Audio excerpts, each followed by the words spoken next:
Hi, everybody. I am Andra Annette, and welcome to this week's Healing from the Inside Out. So, I have a very special guest with me today, JP Marsh, and he deals with advocating, speaking, and really helping parents to not have as much conflict, more collaboration in co-parenting. I had a conversation with him and I found his take on things rather interesting. And I'm sure that you will give pause to a lot of what he has to say. So please help me welcome JP Marsh. Hi, how are you Hello. today? I'm doing well. Thanks for having me. I'm excited. I'm very excited to have you today. So, I was talking with someone earlier on a different show, and they were talking about the divorce rates and how everything is really escalating in that regard. And you focus on better co-parenting. So, in a society where divorces are on the rise, I'm sure you're very busy, but hmm how do you find working with these people? Is it rough? Because a lot of them are still dealing with hurt feelings and things like that. So getting them to look past their feelings to the child is really the importance of what you do. Right. It's yes, it can be. It like any other areas of bettering your life, doing internal work on yourself, changing your perspective and the reality of the circumstances that are influences in the way that your life is, the way that you want your life to go, and sort of the journey that you're on. Once you can get them,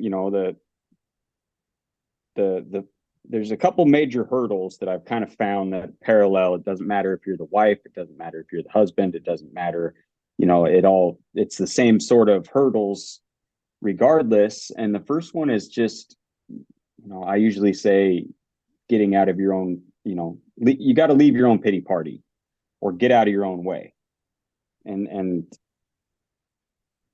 deal with the baggage and the stuff from the relationship, right?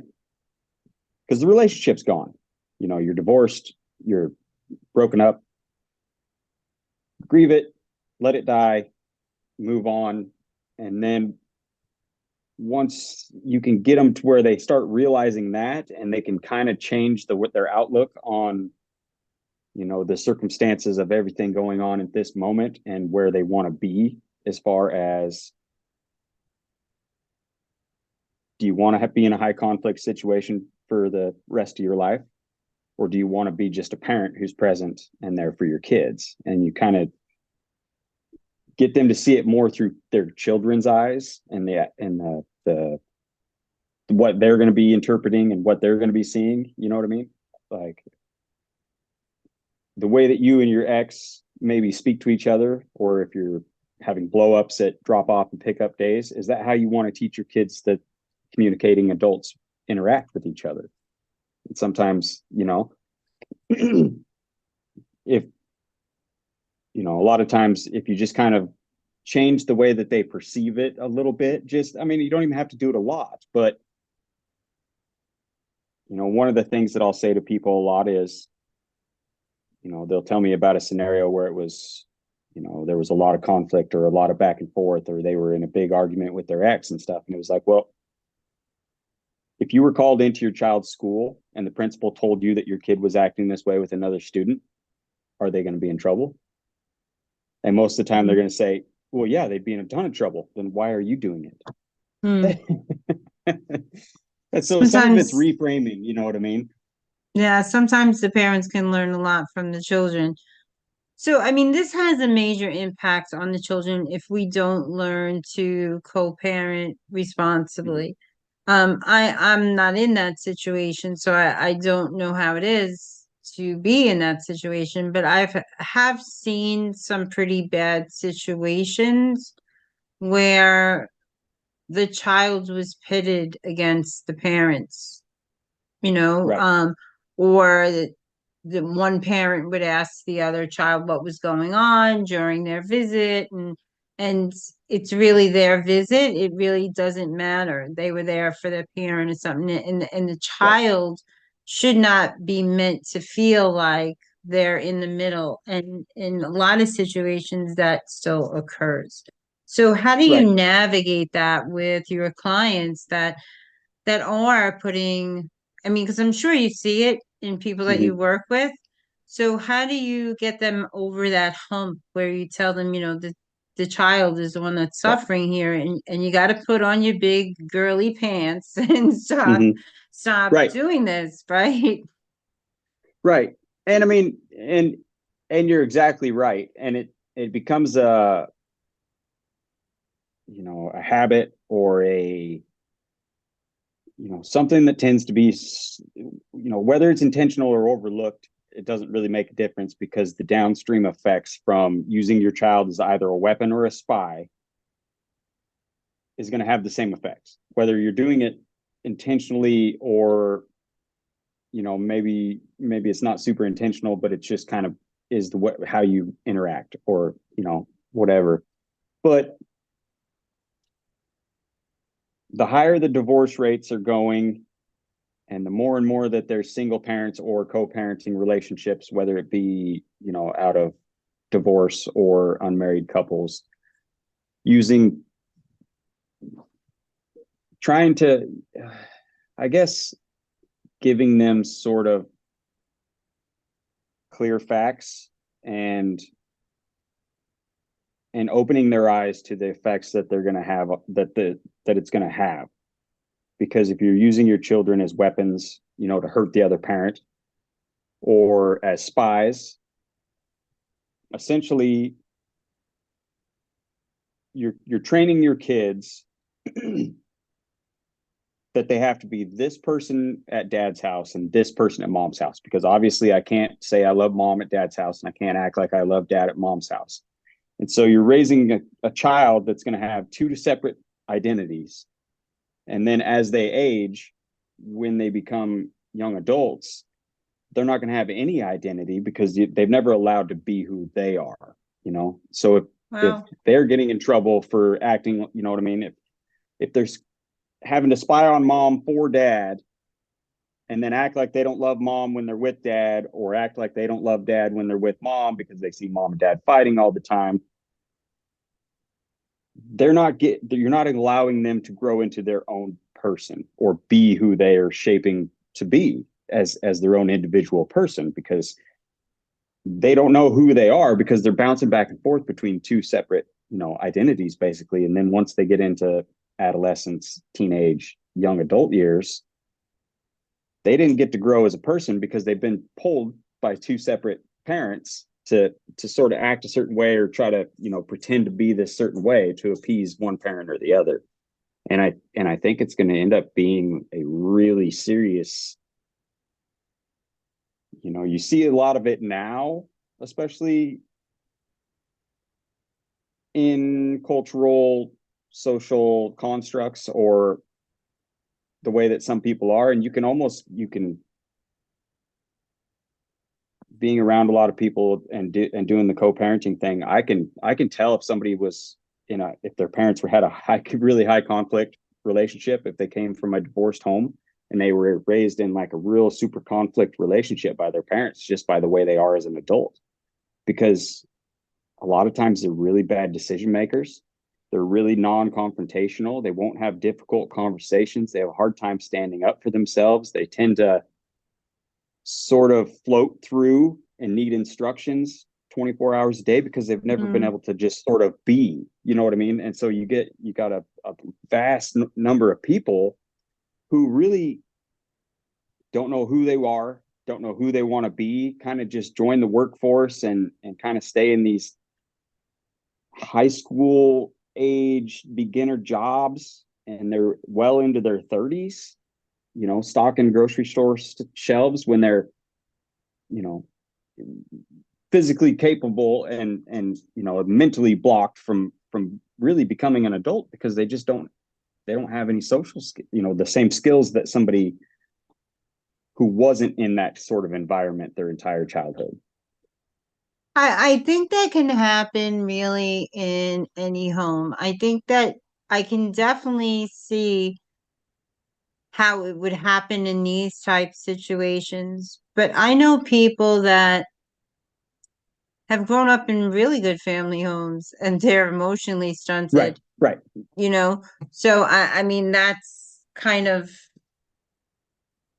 But um it's, you don't know how anybody is behind closed doors or how they you don't. actually are with their But even children. to hear them say it, they say that they had a very good upbringing and stuff.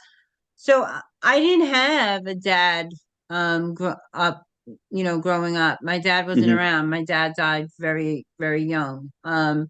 So it was kind of just my mom. So she played both roles, Hmm. and I know that I missed having a dad around. And I think sometimes children are forced to choose between one or the other. And what is your take on that? Because I mean, I didn't have to choose. I didn't have a choice, but Right, I know I would have liked to have that right. choice. So And I know that has to affect a child right. where they would feel like they'd have to choose between one or the other. And you say that pitting them against each other and spying, that's very similar. Do you work with any of the children? Do they bring them to your sessions? Sometimes later, down the road a ways, um,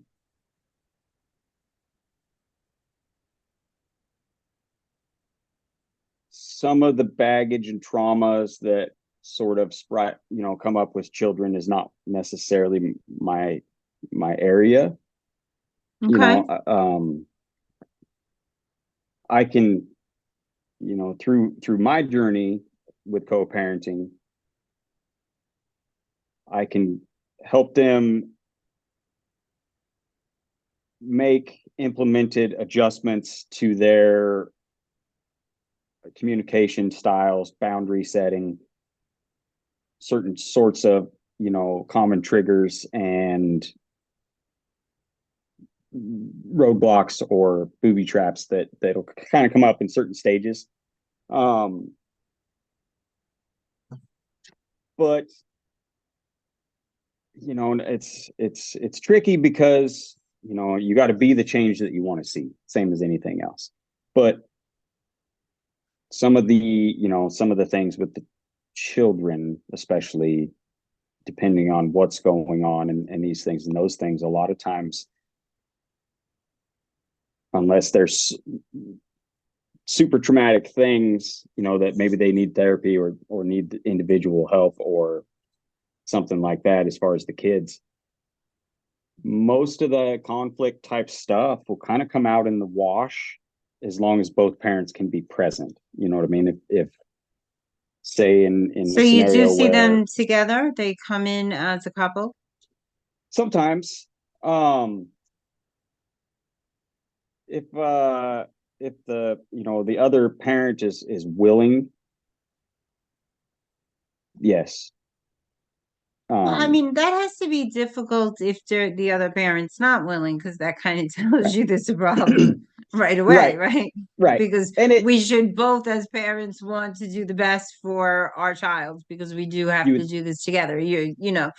Once Yeah. you have that child, it's for life. So whether you're together or not, the best outcomes for the child should Hmm. be the main area of focus. So I would love to be a fly on the wall in one of those conversations It gets because interesting, but it also it's sort of it's kind of one of those weird situations where you know it's an odd thing because you would think that you would need both people to really be on board to kind of smooth it all out and go from conflict to a more collaborative, and there's something to be said about civility too. Maybe you don't got to be buddies or really all that friendly, but you can be civil with each other. So the school graduations and the birthday parties and those things, it's not going to be a train wreck or a real high conflict. But one of the things I've noticed is once the one person starts making efforts to not be high conflict and stops Responding. responding or throwing gas on the fire. You know, if you got one person throwing gas and another person throwing gas, the fire keeps going. You have one person throwing gas, the other person throws water, the person that's throwing gas is going to get tired of it. When you don't get the reaction that you're looking for, or you don't get to play the victim because you're not getting that, you're not triggering them all the time, and they're not having the reactions that you're looking for, you stop looking for the reaction, and everything little by little, even with the other person, just gets more and more, you know, easygoing or collaborative because you're not instantly defensive. And so, Makes but sense. also just changing the way that you negotiate and sort of communicate, because one thing that I've noticed that really makes, you know, big leaps in these kinds of relationships is the, you know, say that the other parent is always late to drop off and pick up, right? And so you're always sitting in the parking lot at McDonald's or the grocery store, at the park or wherever for 15 minutes because they're late all the time. Well, instead of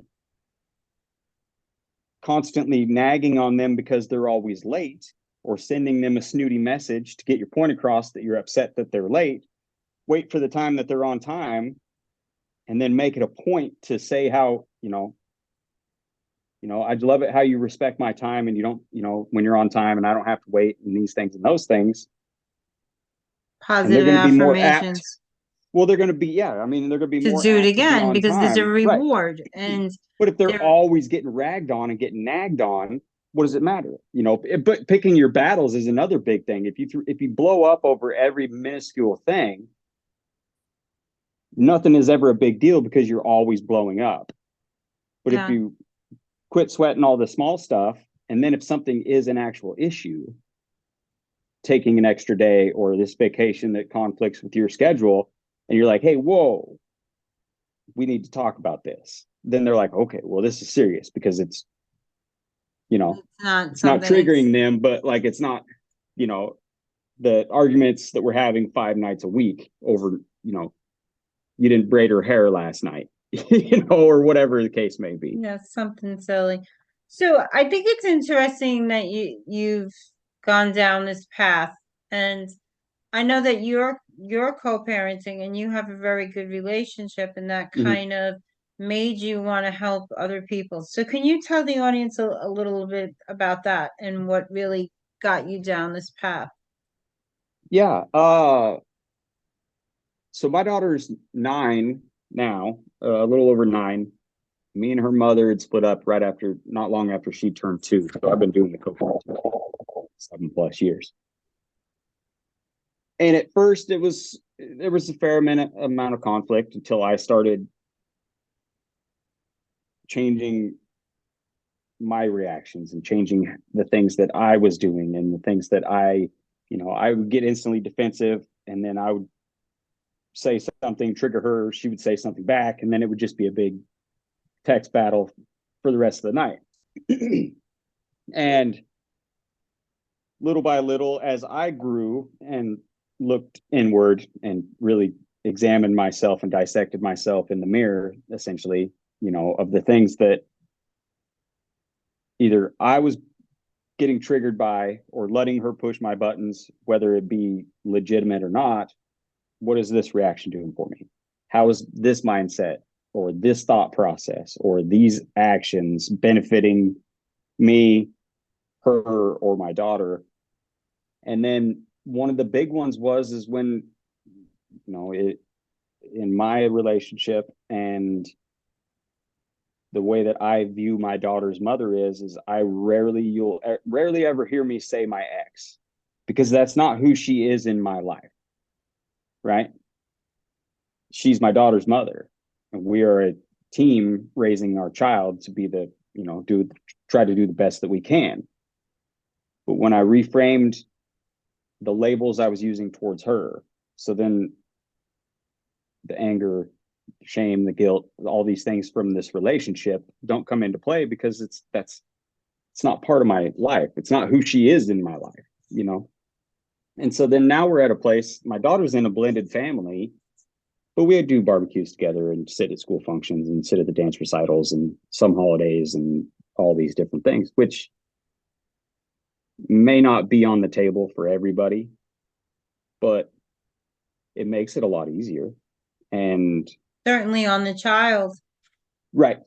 And the more that I would talk to people and we were around other people, I would get the, oh, you guys are so lucky. I wish my relationship with my daughter's mother, son's father, I wish we were like that. And then just little by little, it just kind of,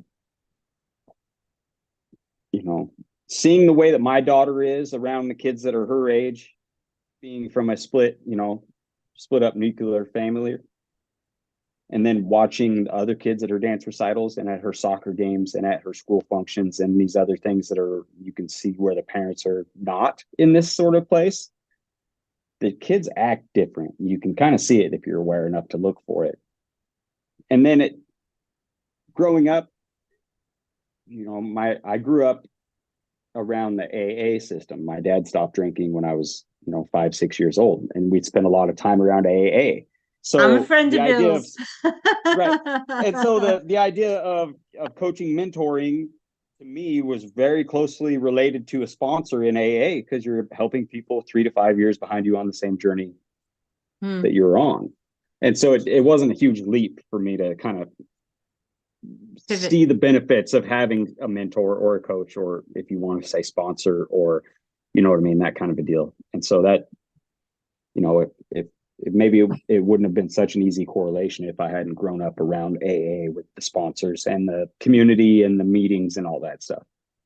Yeah, I know it's impacted my life. It's great to have that support in any aspect in your family, because I come from a long line of Irishmen.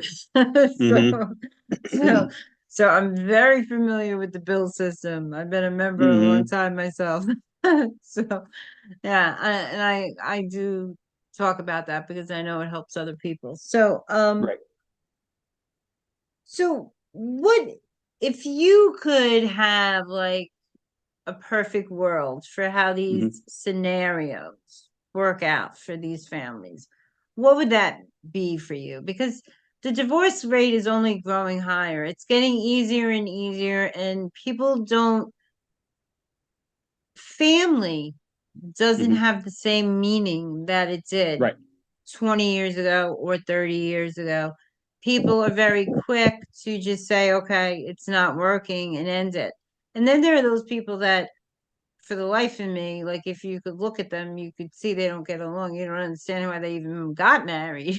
Right. So there are some people that, they absolutely don't belong together.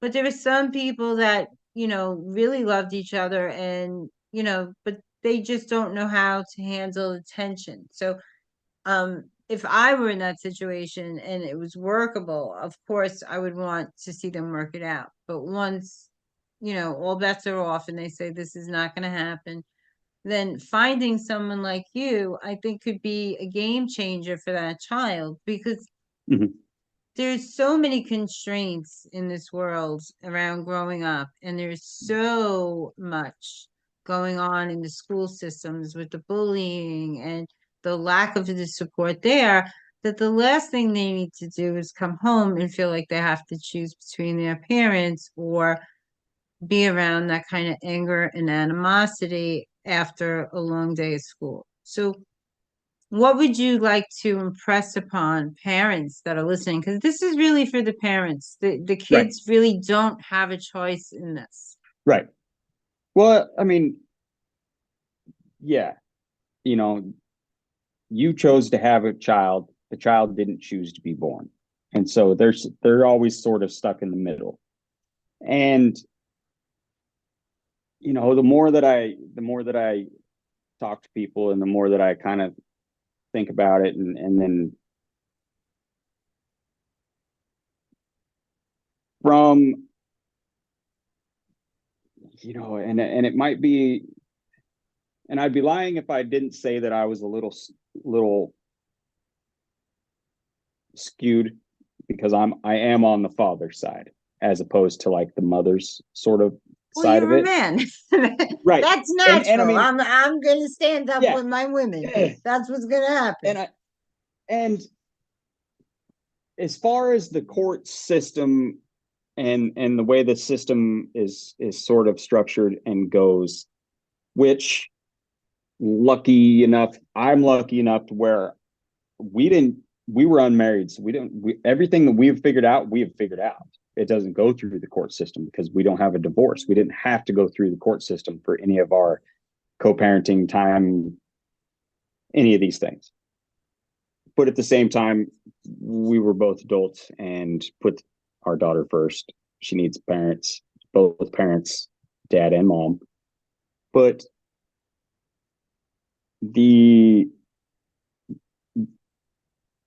way that the system is sort of standardized and needs to be sort of deconstructed and updated from 1950s, 1960s to 2024. Are you talking about how they almost always side with the mother, Well, even though she might not be the best fit? Right. Yes. Right. And statistically, and if you look at the hard statistics, which, obviously the statistics are overwhelming because there are far more single mother raised adults now than ones raised by their single fathers. But that might have something to do with the court system too, right, and where the children are placed. If you were to ask me, I think that it should be 50-50, and for one parent or the other parent to get more custody, more rights, more say-so, and be put in a place to where you're going to be rewarded for leaving, or you know what I mean? Like, I think the standard should be 50-50, and if you can prove that the other parent is inadequate enough to not deserve, well, 50% of the time with their child, and sort of you run into a lot of cases where, because the mothers typically get more custody, get the more or less kind of false, but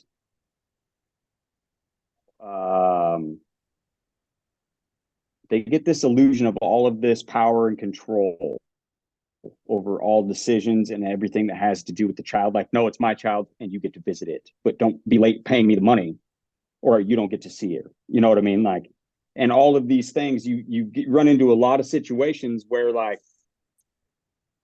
the women to hurt the male, or the courts sort of give this appearance that you have all of this say-so and all of this control to kind of make any of the decisions that you want and sort of set all these stakes and boundaries. And the guys, and outside of situations where, maybe the father does need supervised visits and should have limited time or if there's a build up time. But in cases like mine, from seeing your daughter every single day of the week to maybe 6 days a month, every other weekend and a couple of weekdays. And it's just, where's the reasoning why? You know what I mean? Like, you why? really have to does that advocate for that, Why because that I know that you're an advocate. So let me tell you why this is going on. Because it's a male dominant society. So when you go back and you look at what was going on in the 50s and the 40s, it was housewives and the working woman men. stayed home with the child and the husband went out to work. And women were kind of viewed as only homemakers, the housekeeper, the child rearer, and they weren't looked at for their intelligence and what they could really offer to the working world, say. So societal norms plays a big part of that, because they automatically assume that the mother is the better parent because she's the one that's been rearing them all these years. But society has changed. So they do have to look at a new thing, because there's a lot of women that are working and the husbands are staying home now. It's a different society. but they also have to look at the woman didn't have the child alone, even though she Right. carries it for 9 months, she didn't have it alone. So they're both raising the child. So Right. I think they equally have as much right, unless the spouse was abusive. Right. Because if he Or there's abuses drug his problems, spouse, there's a or very good chance he's going to be abusive to the child. So right. certain indications would have me siding with the woman as a woman, but not just based on the fact that she's a woman. Because Right. my husband is a great father. He's a great Right. father. And I couldn't see someone taking his kids away and Well, and we telling them get no, you we're can only see them on the right. weekends, or so I can't see that. And I've Right. seen some amazing dads. So I think there has to be no open and shut case. I think they really have Right. to merit what kind of things were going on in the home. And Yeah. I think the court systems are so overrun with other stuff that they don't think they have the time to get involved in the families. And I think that there's a lot of good things that would come out of that, because a lot of times they may send it to the wrong parent and that child may be abused, right? So Well, and we hear it's about a lot of things that are happening to children today and done right. by the parents. Um so unless there's a reason that the parent, being the father, has shown that he's not Mhm. capable of taking care of that.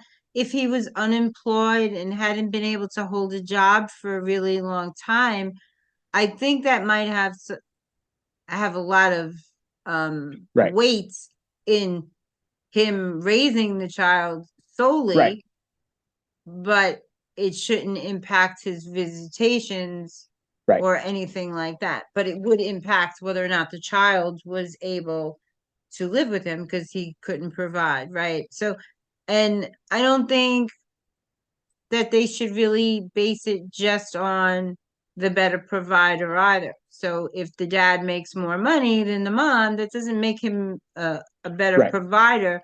It, you know, it is what it is in the working world, right? Or if he lost his job, that he would lose his weekends. So I think Right. they have to look more at the effects it has on the child. And I think the child should have a say too. Like, who do you Right. want to live with? Well, I want to live with both my parents, and that's not possible, but I want to see them both as much as I can. I think they should really take what the child feels into consideration. Even though the Yeah. child may not always know what's best, they Well, do and I know mean, what's best for them because they're living in that situation on a day-to-day right. basis. Well, and you get some outdate, one thing that you see a lot, and it's not only the mothers or one side or the other, and it gets little gray area, but another thing that I think, some of these outdated systems, because if somebody got divorced in the 60s, 70s, odds are they're not going to move 2.5 hours away just because they can with the kids. You know what I mean? You see a lot of these situations where they got divorced, and now all of a sudden they're living 2.5 hours away, and so then it becomes this huge roadblock. And it's like, well, why did you move? Is that where your family's from? Well, no. Did you have a job opportunity there? No. So you just moved 2.5 hours away with your kids, so that it was just super inconvenient to do any sort of schedule that wasn't See, I think there a should huge be drive. limitations around that, though. I think There are that to an extent, but it's like 70 miles. But if you can, you 70 miles is a very far road trip to see your right, child, though, every right, weekend. 70 miles is right. far. But also, like, one of the other outdated things that comes up quite a bit, especially in the way that inflation is going, has been going the last couple of years, and the economy continues to sort of be if you get divorced or you split up and you have two kids and your child support bill is $1,000 to $1,500 a month, then the leverage that is used against you is that you have to work 50, 60 hours a week in order to be able to afford to live on your own and start your own, have your own life as the father, plus pay, essentially an entire week and a half's worth of pay to your ex for child support. So why should you have custody if you have to be at work 6 days a week? And so the guy is getting penalized because it's either For doing the right survive. thing. So either survive and have, in an area where I live in a rural area. I don't live in, a metropolitan like New York where it's crazy amounts of money to survive. But, Ooh. If you were to make $6,000 a month around here, but you're paying $1,500 out to your ex, so you're only making $4,000 a month.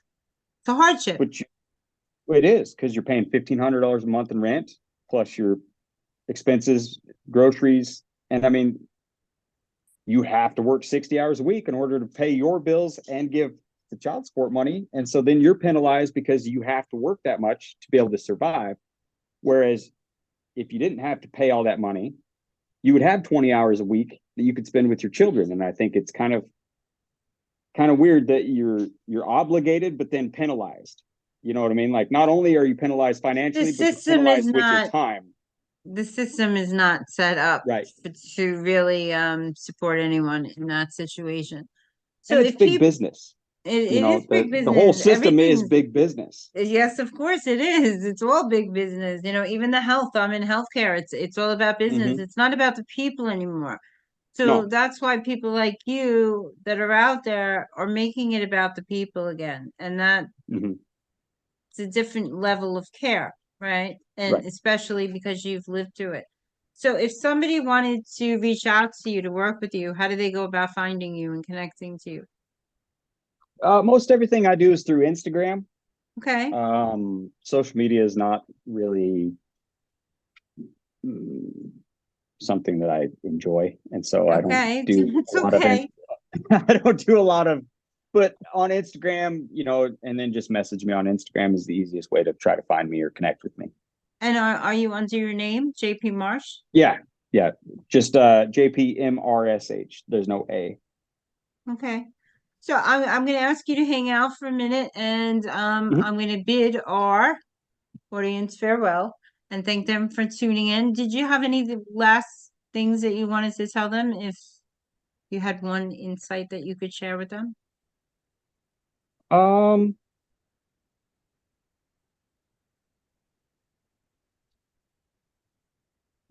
Try to stay conscious and aware and out of double standards.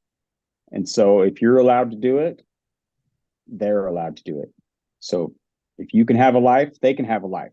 And if you can go to the bar, concerts, clubs, they can on the weekends that they don't have the kids also. And so that's one of the big igniters is the loss of control, which turns into double standards of, if you don't want them stalking you on social media, don't be stalking them on social media. It's stuff like that. Okay, we're going to leave it on that note. I want to thank everybody for tuning in to this week's Healing from the Inside Out, and have a wonderful evening. Take care.